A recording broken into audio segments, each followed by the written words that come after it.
God, Mum, you're not on Tinder. Most people call it plenty of fucks. We're going to make you a profile. The Playing with Matches podcast, where women talk about their experiences dating online. Hello, and welcome to Playing with Matches, episode number 9. Number 9? So we have at least 9 lives, it seems. A few facts about the number 9. It was John Lennon's favourite number. He was born on the 9th. Wrote songs called Revolution Number 9 and Number 9 Dream. That song was released around the time I was born. Sorry? I don't look old. Oh, you're too kind. Pluto used to be the 9th planet in our solar system until it was downgraded to a dwarf planet. Pregnancy in humans typically lasts for 9 months. In Dante's Inferno, there are 9 levels of hell.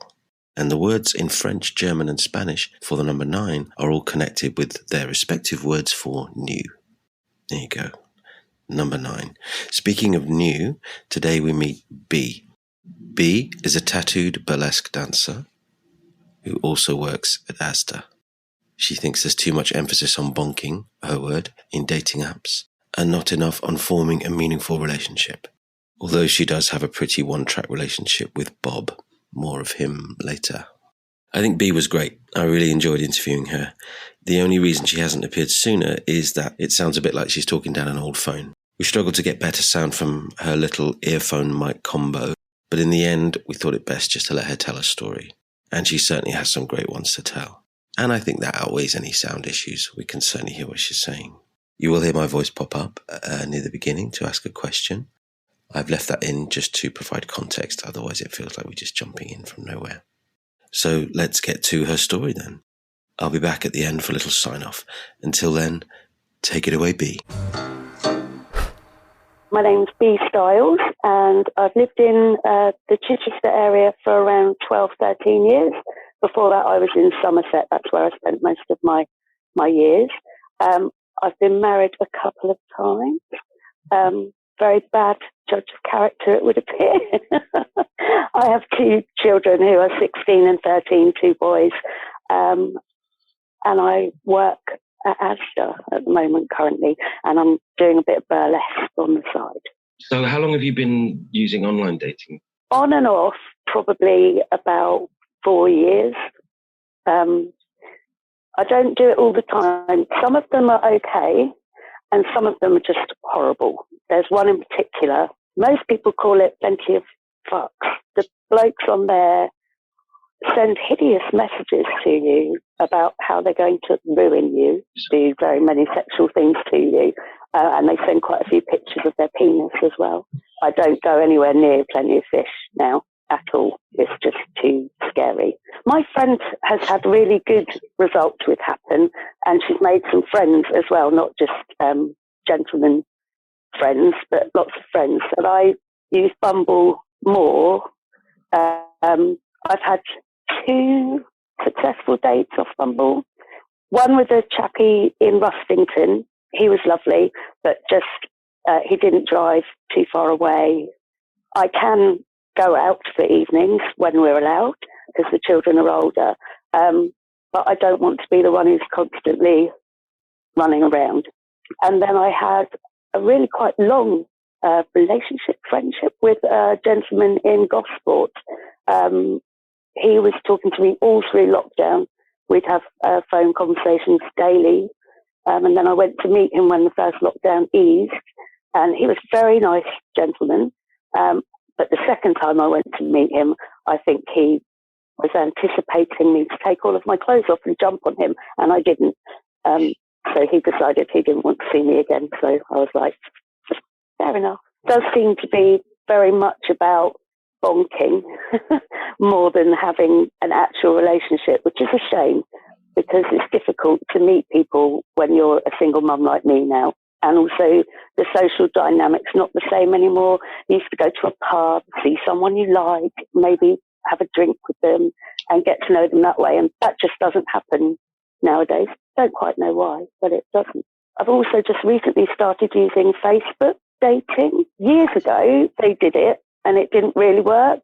And they've just reintroduced it now. And I've had quite a few people like me. And I've had a few conversations with a couple of gentlemen, but no, not really anyone that I have connected with solidly. It will ask me if I want to see people out of my location, so I can shop around. So I don't mind. It's not necessarily about someone being really close by. I don't mind if they live away and I only see them at the weekends. Because at our age as well, there's a lot of other factors you have to take into account with dating. Because quite often people have got children or well-established career, or other family commitments like elderly parents and things like that. So you have to work around a lot of things. It's not like when you're sort of 17, 18, scot-free, you can go off and do anything you want. You've got to put a bit of effort and thought into things. So I have had people, my friends have used Bumble, and one of my friends is married to her Bumble date. I think he was about her fourth Bumble date, so that was good. I met one guy last Christmas on Bumble. I didn't read his profile properly, but he was a naturist.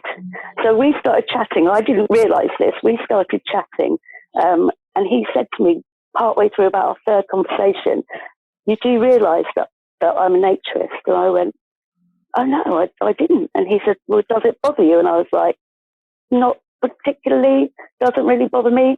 I take my clothes off anyway, don't I, because I do burlesque. So I'm not too worried about that side of things."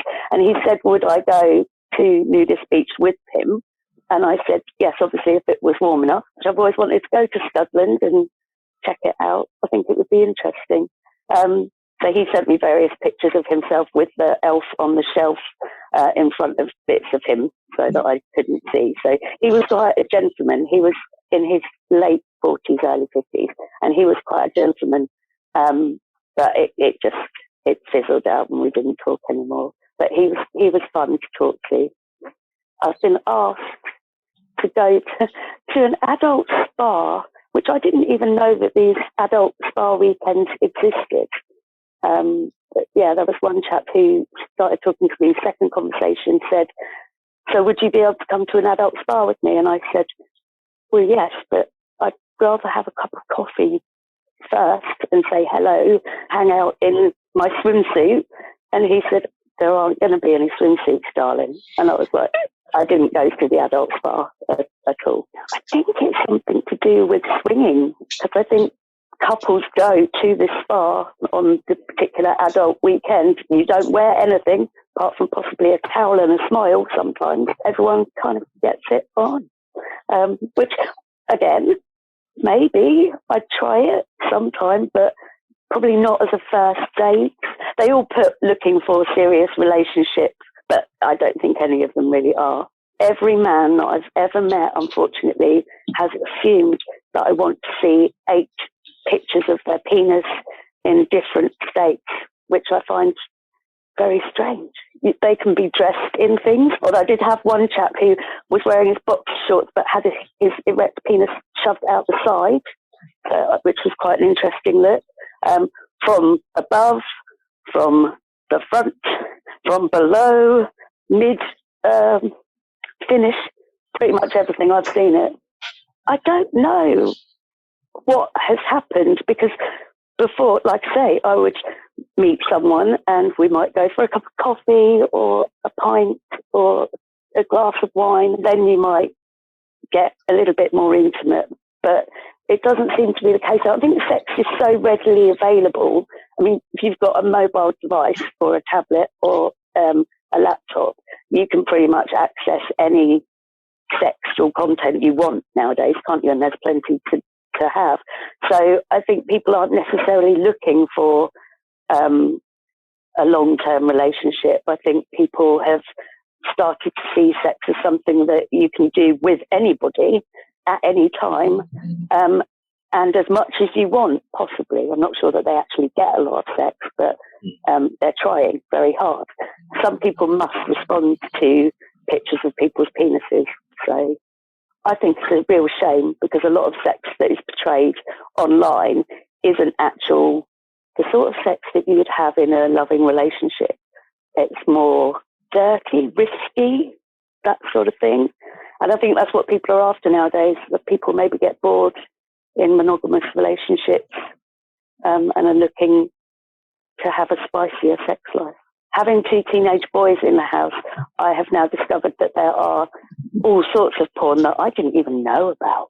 I thought I was relatively well versed, but no, turns out I'm a little bit green and don't really know anything at all. Who knew you could have anime porn, hentai I think it's called. Late night, when I was around about sort of 19, 20 years old, you'd often get the odd anime film come on at 2 o'clock in the morning, and they were always a little bit strange. And I remember one with this woman who turned into a big spider and ate her male conquests mid-coitus. I quite like that one. So that was as risky as I thought anime porn would get. But no, it's apparently much more graphic. I don't think they include Pokemon in it, but it's possible. Pikachu might be getting a right Roger in somewhere. I wish online dating was more successful and that I could meet a nice gentleman. But I'm not sure that that's what people my age want either. I think there are a fair few women out there who are looking for a faster love, to quote good old George. So I don't think it's necessarily just men. I just think that more men are willing to put themselves out there and possibly admit it than women. I'd probably come off online dating after a couple of months and wait a good 6 months before I go back on. And I have tried, so there's tattoo dating as well. There's which is where you only get blokes who are either into tattoos or covered in tattoos. I'm covered in tattoos. They're everywhere. And that one I quite liked because the gentlemen were quite down to earth on that one. It wasn't as bad as Plenty of Fish. There's still quite a few men who will start a conversation with, "You've got fantastic tits, love." I could take that 2 ways because I've got birds on my chest. So, but I wish that wasn't the first thing that people noticed about me. But yeah, that does tend to be the first thing they notice. Honestly, Bumble has a better quality of mail, and I've not had very many experiences with Bumble that I would say were bad. I've spoken to plenty of people, and they've not been all about sex. So that's been quite nice. And they like to have a chat during the day as well. It's not all about, I'm lonely at night and I'm going to go online and see if I can hook up with someone. Plenty of Fish, I don't think is policed at all, which makes it quite a dangerous site to go on as well, I find. I like Bumble, where they can only talk to you if you say you like them, because again, that avoids having messages from someone that is inappropriate, because you choose. If you don't like them, you just report them and block them. That's it, they're gone. I did date years ago, probably about 4 years ago, one guy from Plenty of Fish.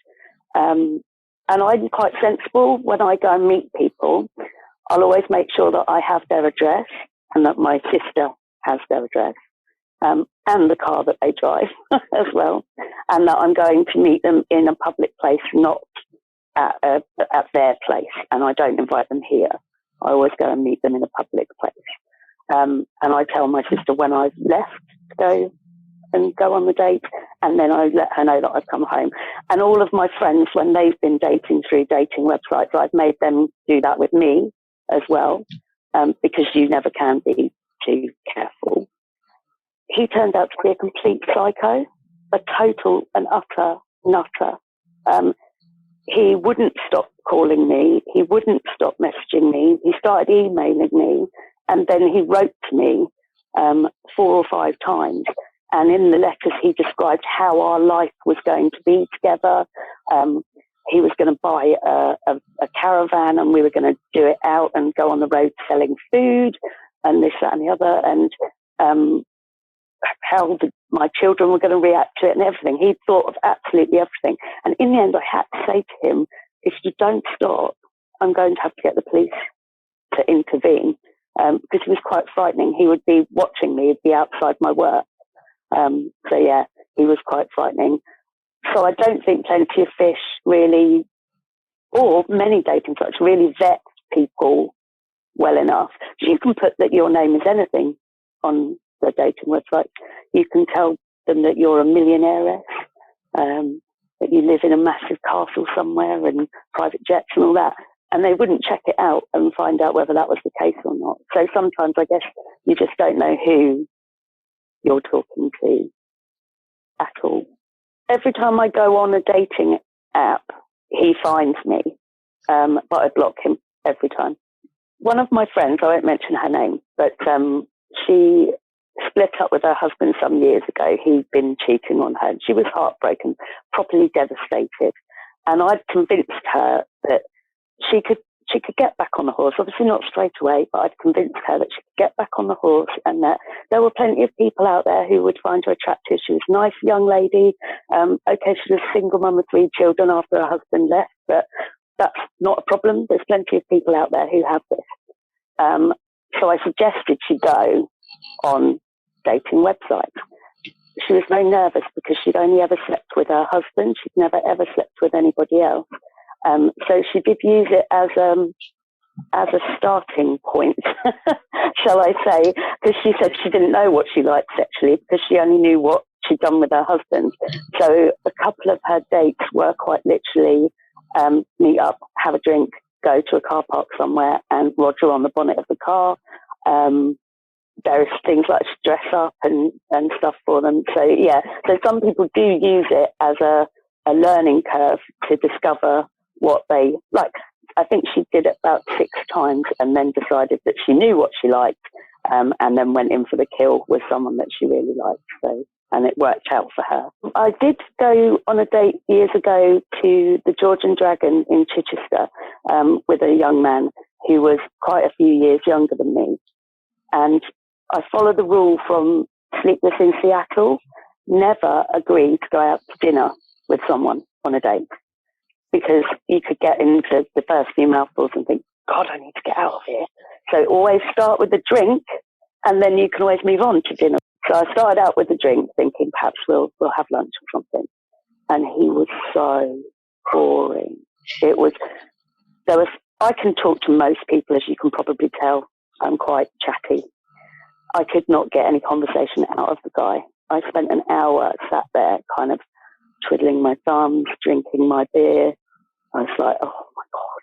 I think after I'd had the date with him, he wanted to give me a lift home and I said, no, I wouldn't get in his car because I said, you could be an axe murderer. And he said, I'm not an axe murderer. And I said, if you were an axe murderer, you're not going to tell me. You're going to say, I'm not an axe murderer. So just no, I'm just not doing it. I came off dating websites for about 8 months after that one. I just couldn't face going and sitting in a pub for an hour and not being able to say anything. When I start talking to someone, if I'm going to talk to them for a long time, I will switch from using the app to using WhatsApp. And I won't go on the app and look at any other fellas. I'm good that way. If I'm talking to one person, then I'm talking to one person, and that's that. But I don't know a lot of other people who do it that way. I know quite a few people who are talking 6 or 7 at a time. I'd get confused. I wouldn't know who I was talking to. When you reach my age, you do look older and different. And they might be a really nice person, but because they don't look a certain way, you just kind of swipe left and ignore them. So, yeah, I think the rejection is quite hard. So if you get people on, not so much on Bumble, but on another one, I can't remember what it is, you can see who's looked at you. And if you've looked at them, they often go in and look at you. And then they just go off and don't talk to you, even if you like them. And you feel a bit dejected then.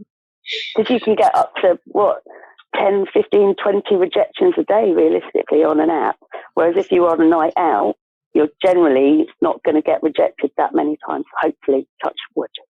I think I've looked at Match once before, but because I'm not very well off, I find it hard to afford the subscription fees. And I can't really justify, and it is to the point where I live hand to mouth, paycheck to paycheck. I can't really justify 25 quid a month for a subscription for dating when the kids need new shoes or whatever. So, plus there's always and summers if all else fails. So, you know, you have to kind of hedge your bets and work out which one's best for everybody concerned. So, Bob. I spend quite a lot of time of an evening with Bob. Bob is my battery-operated boyfriend. The government guidelines on intercourse with someone during COVID is you must wear your face mask. You must do positions that are not forward-facing. You can't get COVID through bodily fluids. Obviously, I would recommend using protection anyway. You can get it through saliva, though. So, yeah. So, bonky, that's fine. Just can't face each other. And the face masks on. Those are the guidelines. So that was the brilliant Bee talking at the end there about some UK government guidelines during lockdown. Sex was okay, but no kissing on the mouth, like in Pretty Woman. And preferably no face-to-face intercourse. I can't think of anything sexier than a Tory MP encouraging you to try doggy style. Thank you so much to Bee for her humour and honesty, and to Bob for all his essential work during the lockdown. I hope he rattled a few pots and pans for him of a Thursday. And thank you out there for listening, as always. And please do get in touch with us. We love to hear from you. Our email address is playingwithmatchespodcast@gmail.com. So that's about it. Until next week, our 10th episode. Time for me to say good luck out there and on there. Bye-bye.